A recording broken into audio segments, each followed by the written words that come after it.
একটা কথা ভাই ক্লিয়ার, বিএনপির অবদান থাকবে না কেন? অবশ্যই বিএনপির অবদান আছে, জামাত ইসলামের অবদান আছে, এনসিপির অবদান আছে, অনেক বামপন্থী অর্গানাইজেশনের অবদান আছে, অনেক ব্যক্তির অবদান আছে, অনেক সাংবাদিকদের অবদান আছে, অনেক লয়ারের অবদান আছে।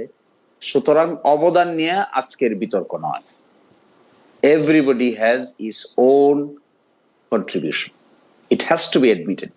এটা যদি অ্যাডমিট আমরা না করতে পারি তাহলে আমরা ছোট মনের মানুষ হব, মিন মাইন্ডেড হব।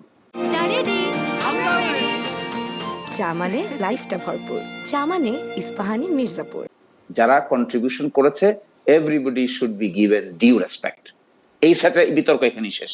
কেউ যদি তার ব্যত্যয় ঘটায়, এটার যদি কেউ ব্যত্যয় ঘটায়, এই ব্যত্যয় ঘটানোর দায় দায়িত্ব ওই ব্যক্তিকে নিতে হবে।